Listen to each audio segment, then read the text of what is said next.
Hello, everyone. My name is Joanna, and I am part of Mitra, where we help guide and lead people to help themselves become better, improved, and better equipped people to guide their own lives ahead. Today, we will be seeing about a practice that has been relevant for many centuries, but it is more relevant for today for our mental well-being, and that is journaling. So whenever you hear, oh, you should start journaling, half of us usually freeze. And we imagine journaling being as something writing on a pretty book with the best environment, some music. But then when we start writing, we never open that book again. But journaling isn't just about aesthetic. It's not a homework, and it's not necessarily writing a full Shakespeare poem or any kind of full sentences. Journaling basically is let me take what's in my mind and then put it somewhere else where it can breathe. And today that is what we will be uncovering in a proper manner. So first let's see, what is journaling? Journaling is simply the act of expressing your inner world, thoughts, emotions, stories, frustrations, hopes, onto paper or any format you prefer. It can look like 5 lines, bullet points, mind maps, voice notes, even typing on your phone. So there is no rule book on how to journal. You can think of it as an internal GPS. When life feels messy, journaling helps you figure out where you are and where you can go ahead from now on. Next, let's see, how does journaling actually help your mental health? So we'll get a bit more scientific, and based on research, we can think that when your thoughts stay inside your mind, your brain treats them like open tabs. So you know how when you have different tabs open on your screen, or when your phone heats up because you have many apps running, it's the same thing. So journaling helps in closing down those tabs that are not important or that you don't need at the moment.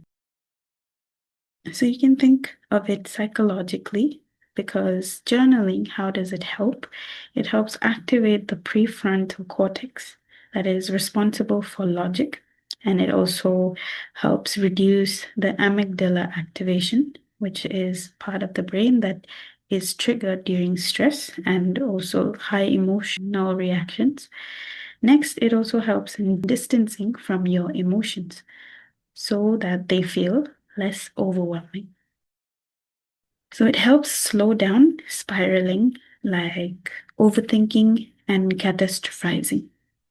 Next, it also helps you see patterns that you usually would overlook. So emotionally, how you can understand it, it gives you a space where you can be honest with yourself without being judgmental or interrupted or misunderstood. So journaling is basically like telling your mind, relax, I'm listening. Next, we can see why mental health professionals recommend journaling. Therapists don't usually push journaling for no reason. They actually recommend it because it's one of the most effective, accessible, and easy to use tools for emotional awareness. It helps with tracking mood patterns, identifying triggers, noticing progress, even when you feel like you're not progressing at all.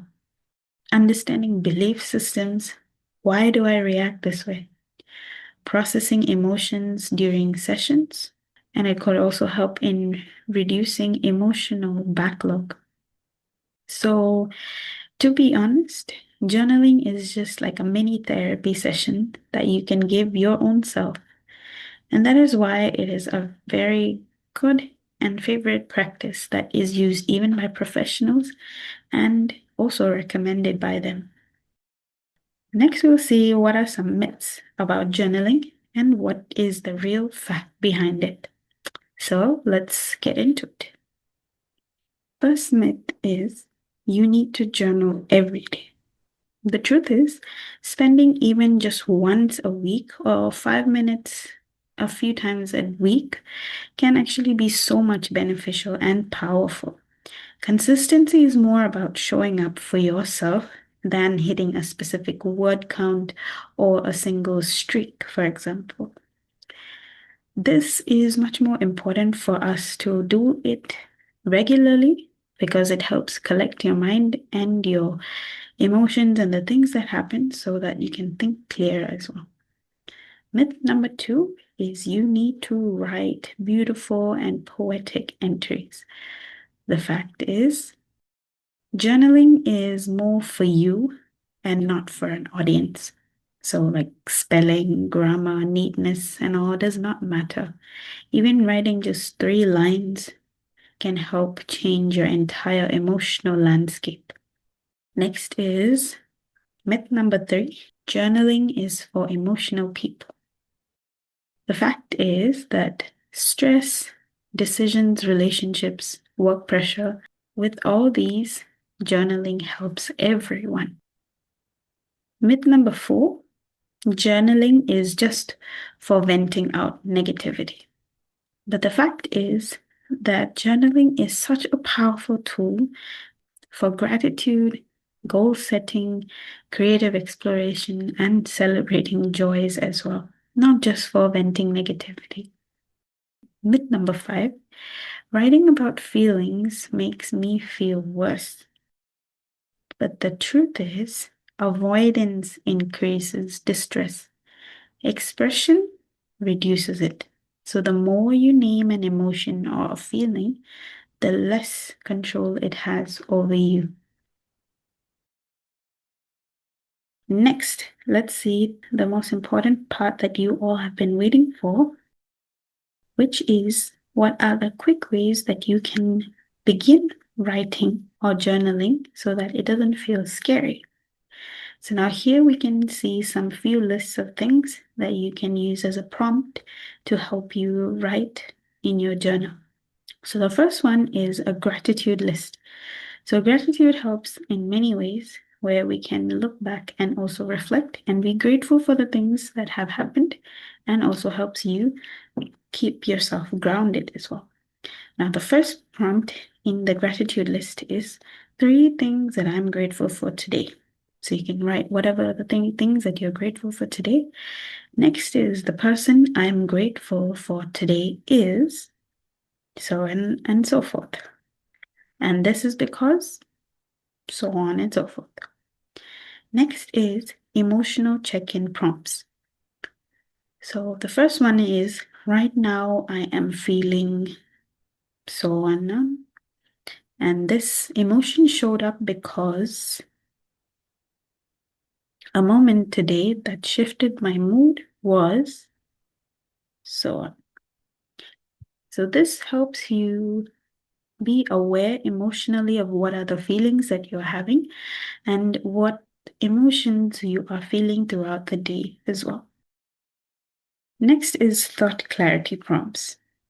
A thought I need to challenge is, or something I'm scared to say out loud is, what story am I telling myself that might not be true? So this helps you gather your thoughts more and helps you think what is actually the wrong thought that I'm having. And that will help you actually unload it off yourself. Next is behavior reflection prompts. Something I avoided today and why? What drained me today? What gave me energy today? This will also help you see what are the behavioral patterns that you have so that you can notice what actions am I doing? What words am I saying? Okay. Next, we will be looking into self-compassion prompts. One thing I handled better than last time. Someone I want to forgive today is, even if it is yourself, you can also mention that and why, or what is the reason that you did so. So these help you have more compassion towards yourself and also others as well. Next is future-oriented prompts. What do I need to do more of in this week? What boundary do I need to set, or would I like to set? What is one small win I can aim for tomorrow? What are my hopes and dreams? And what are my current challenges that will stop me from achieving them? Based on these prompts that I have given, so you can pick any of them whenever you feel like you need help in starting. So these prompts are, of course, not the only ones. You can also use your own prompts that you like, but this is just to help you as a mirror, not a test. And it's not something that's to judge you, but it's just to help you see yourself clear. So you don't need to write beautifully, but just be honest with yourself and keep going. So to wind up, journaling isn't just about fixing yourself. It's about understanding yourself. It is the simplest way to slow down your thoughts, untangle your emotions, and reconnect with who you are beneath all that noise around you. So start small, start messy, start honest. Let your journal become a place where your thoughts finally find a home and your emotions finally feel seen. Thank you.